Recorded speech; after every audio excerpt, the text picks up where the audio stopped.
frustradas na sua condição de cidadãs, e que estão aí lançadas na morte. É aquilo que o Agamben chama de homo sacer, né? Então, estão condenados à morte, podem morrer, morram à vontade, não incomodem, e se o Estado precisa, ele também ajuda. Então, ele cria uma polícia assassina, uma polícia da matança, e isso tem acontecido no Brasil, infelizmente, isso tem se acirrado, os estados, tanto nas polícias, a polícia militar dos estados, a polícia que é um braço, né, um aparelho ideológico do Estado e um aparelho também de matança física. No caso, a gente não pode de jeito nenhum esquecer da matança da população negra, sobretudo dos jovens, e que muitas vezes acaba também a crianças, né, o que torna ainda mais estarrecedor.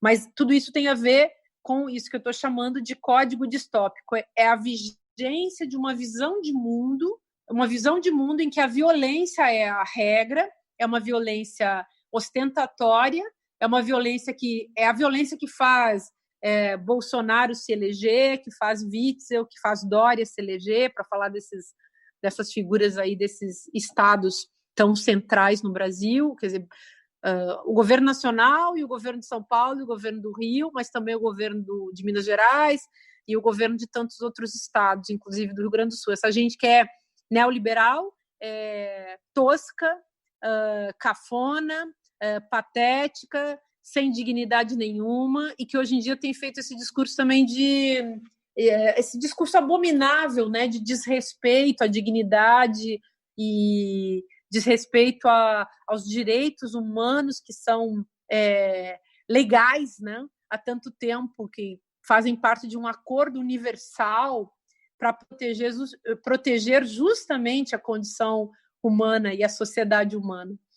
Então, eu tenho muito medo do que vem pela frente, para finalizar. Muito medo, porque o neoliberalismo ele é de rapina, ele é uma tática econômico-política de rapinagem. O capital ele não dá trégua, ele é uma proposição de aniquilação de tudo aquilo que não serve a ele. Então, nesse sentido, se nós não servimos ao capital, todos nós estamos submetidos, enfim, a uma bala guardada para nós, mas ela primeiro é dirigida para os outros, para aqueles que são mais pobres do que nós, dentro de uma espécie de escala. Primeiro se mata os mais vulneráveis, e à medida que os indivíduos vão ficando mais vulneráveis e mais inúteis, é uma questão de compreender vamos chamar assim, essa pirâmide da vulnerabilidade, para saber quem vai ser morto primeiro e quem vai ser morto por último. Mas essa é a lógica desse programa, né, neoliberal. Ô Márcia, queria entrar um pouco dentro da alma do brasileiro de modo geral, porque você citou aí algumas respostas sobre um livro seu que está para lançar, né, de viralatismo, e eu por muito tempo fui muito defensor do Brasil de modo geral, assim, daqueles que sempre ficava bravo com um amigo que vinha com viralatismo com relação a ir para a Europa, para os Estados Unidos, enfim, para outros países, para falar mal do Brasil, né? Para ficar comparando. Nossa, mas lá no Brasil isso aqui ia estar com fila. Eu sempre fiquei com bronca, e acho que hoje o brasileiro enxerga o pior do brasileiro, que vai muito além. E aí entra uma questão também que eu sempre fui um pouco contra, mas que eu estou mudando também. Acho que esse período está servindo para mudar, tanto para falar mal do Brasil, porque acho que hoje é inevitável com o governo fascista do Bolsonaro e com tudo que a gente vê, como também com relação a essa questão do jeitinho brasileiro. Eu sempre fui contra essa expressão, jeitinho brasileiro. O que é o jeitinho brasileiro? Lei de Gerson, levar vantagem, aí essa questão meio do brasileiro meio Agostinho Carrara, né? E aí eu fico me perguntando, será que o Agostinho Carrara ia estar usando máscara nessa pandemia? Vamos gravar aqui em frente aos livros que dão uma aparência assim de intelectual, né? Que estuda os problemas do Brasil, né? Mas que problemas você estuda, Agostinho? Que problemas são esses? Filho, me admira você. Como que problemas? Problemas é o que não falta. Tem problema pra caramba aí. Todos os problemas, ué. Sim, eu sei, mas seja mais específica. Qual é a sua bandeira, a sua plataforma política? Pretendo lutar pelos pobres, né? Que estão precisando. A classe média também, que está sempre no sufoco, e como rico também é gente, lutar também pelos ricos, ué. Porque é o seguinte, o que a gente tem visto é que o brasileiro deu esse tal jeitinho brasileiro na pandemia, porque não, em nenhum momento saímos do pico, estamos vivendo, já abrimos bares, já tem futebol rolando, o Brasil deu um jeitinho brasileiro para essa questão da pandemia, e acho que esse é o jeitinho brasileiro de fato, que escancara um pouco essa cara feia, né? O próprio Mano Brown também na live com o Drauzio Varela falou, né? Agora a gente tá vendo a verdadeira cara do Brasil. E era uma cara que eu, por exemplo, não consegui enxergar. E com relação até a como sente, principalmente o povo negro com relação ao Covid-19, que tem tantas preocupações, né? Que vai amanhã, hoje é o Covid, amanhã já é uma outra questão, e às vezes o cara nem sentiu tanto o momento de tanto problema que tem. Mas aí, claro que é estimulado por uma política genocida essa questão do Brasil da pandemia, mas o brasileiro gostou um pouco dessa história de fingir que não existe pandemia e de tentar retomar as coisas. E aí eu quero entrar nessa questão de jeitinho brasileiro, se de fato é isso, se de fato existe um pouco essa questão, essa cultura, e do viralatismo, que acho que hoje não é nem mais isso, né, Márcia? Porque de fato não dá mais para não falar mal do Brasil. Então... Eu sou como você, Paulo. Eu sou apaixonada pelo Brasil, sempre fui. Continuo sendo. E continuo... Até porque, claro, você tem essa relação considerando que é o lugar de onde você vem. Né? Duvido que qualquer pessoa, sei lá, uma pessoa... A gente pode ter críticas, mas é muito doloroso, né? A gente ver e encontrar provas, né, dessas críticas. Então, é que nem família. Né? A gente sabe bem como ela é, mas a gente não gosta que os outros falem mal.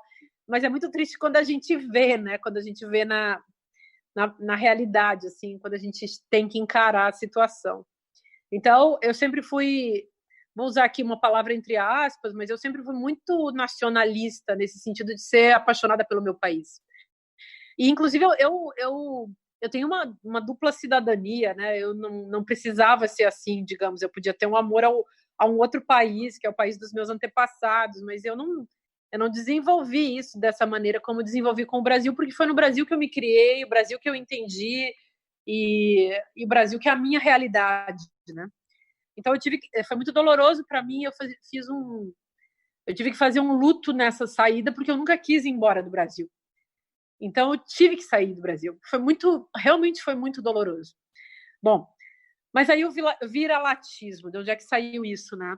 Eu escrevi um livro nos últimos 4 anos, eu fico fazendo pesquisas e de vez em quando surge um livro das minhas pesquisas, e eu estava elaborando um livro chamado Complexo de Colombo, e acabei me dando conta, assim, que na conversa toda sobre América Latina, Colombo, a colonização, porque é um livro sobre a colonização, mas não só a colonização no sentido, digamos, geopolítico, é também a colonização da mente, a colonização dos corpos, a colonização da sensibilidade, a colonização que a nossa subjetividade vive em relação à indústria cultural, que é um assunto que eu acho que a gente precisa, assim, socialmente retomar. Não adianta eu ficar dando aula lá sobre esse assunto como faço há 30 anos, é preciso a gente falar disso socialmente, né? Cultura é bom, arte é bom, necessário e tal, mas a indústria cultural não é isso. Indústria cultural não é arte. Indústria cultural não é cultura de um modo geral. E em que pese que haja, claro, toda uma complexidade para a gente debater esse assunto. Mas o que visa a indústria cultural? Visa retirar de você a sua capacidade de pensar, de entender, de sentir e por aí vai. Depois, em outro momento, podemos retomar esse assunto. Bom, aí o viralatismo no meio disso. Eu resolvi fazer um capítulo nesse livro, ele vai ser lançado em outubro, comecei o livro, aliás, falando sobre a questão do complexo de vira-lata, já que eu estava analisando complexos, né? Quem foi Colombo para as Américas? dá para a gente falar de um complexo, ou seja, de uma maneira de pensar, de uma espécie de mito que nos serve para analisar a nossa própria história. Como Freud fez com o Édipo, com o Hamlet, e como pensadores africanos fizeram com o Édipo, pensando o Édipo africano ou o Édipo antilhano, como os psicanalistas da América Central fizeram, enfim. Então, eu me propus a pensar esse complexo de Colombo, até que eu me lembrei que o Nelson Rodrigues tinha falado do complexo de vira-lata e que esse assunto voltou à tona nos últimos tempos. Mas aí estou dando só notícia de onde é que sai a conversa, né? Mas o que é o complexo de vira-latas? Eu fui ler a crônica, e a crônica é de 1958, e o Nelson Rodrigues escreveu a crônica quando os jogadores da seleção brasileira estavam indo para a Suécia, e ele estava com medo que esses jogadores não ganhassem a Copa, sendo que eles tinham todas as condições para isso. E olha se não faz sentido para pensar o Brasil. O Brasil é um país exuberante, rico, natureza, do ponto de vista dos, vamos chamar assim, né, dos recursos naturais. Ou seja, a gente tem de onde tirar. É muita terra, é muita exuberância, é muito lugar para plantar, é muito lugar para construir, é muita floresta. Tudo isso tem que ser preservado, mas tudo isso também é muita potência, né? É muito espaço. A gente é muito poder, a gente tem um povo muito trabalhador, a gente tem uma riqueza cultural, o nosso recurso cultural, se a gente pensa bem a nossa cultura nesses... Vamos pensar só o Brasil, com seus 500 anos de colonização, tem muita coisa que aconteceu aí. Não dá para a gente esquecer a colonização, não se deve, ao contrário, meu livro é justamente para avaliar isso. Mas também as tentativas de sobrevivência, a bravura do povo, a generosidade do povo, as guerras do povo. A gente tem uma história que vale a pena ser analisada, uma história de misérias e uma história de tristezas, mas também uma história de muitas belezas. A gente teve muitos líderes interessantes, heróicos, realmente foram massacrados pelas velhas e, desde sempre, oligarquias, que, para mim, para o Brasil ficar bom, a gente tinha que acabar com essas oligarquias. Para mim, o Brasil precisa passar pela sua grande revolução e precisa realmente tomar providências em relação a essas classes, a essa classe mínima, patética, cafona, autoritária, machista, racista, bruta. Isso precisa ser superado. Mas eu estou falando isso para a gente entender que o nosso país é muito rico, é muito lindo. E se a gente pensa nos nossos povos, os povos que presidiam, que moravam, que habitam esse território muito antes da chegada, da invasão bizarra dos europeus, muito antes dos sequestros diversos, né, dos povos africanos. Se a gente pensa assim, mas aí os povos africanos vieram e construíram uma outra coisa também, e esse povo precisa ser... A gente precisa, em relação aos povos sequestrados e trazidos para o Brasil e escravizados no Brasil, todos os brasileiros precisam debater isso, pensar isso e encontrar caminhos de reparação disso e de reconstrução de uma outra sociedade a partir desse horror, dessa grande violência, desse sangue, em relação aos povos africanos, em relação aos povos ameríndios, em relação à desgraça da nossa colonização. Mas aí, o que era para a nossa conversa está ficando muito longa, né? Mas eu vou tentar resumir aqui. O que era, então, o complexo de vira-lata? O complexo de vira-lata, ele para o Nelson Rodrigues, essa mania dos brasileiros de se considerarem cachorro no qual se pode bater. Cachorro que se deixa espancar. O cachorro que leva porrada, leva pancada e se submete. Então, se a gente olha para Bolsonaro indo na comemoração do 4 de julho, dos americanos na embaixada, beijando a bandeira americana, ele dizendo eu te amo para o Trump, né? Esse nível de subserviência, considerando toda a falta de contrapartida política dos Estados Unidos para com o Brasil. Então, ali, Bolsonaro é o representante do complexo de vira-latas. Então, o Bolsonaro é o que há de pior na política, e é justamente com esse pior da política que o povo vai se identificar. E aí a gente tem realmente um grande problema para resolver. Porque as pessoas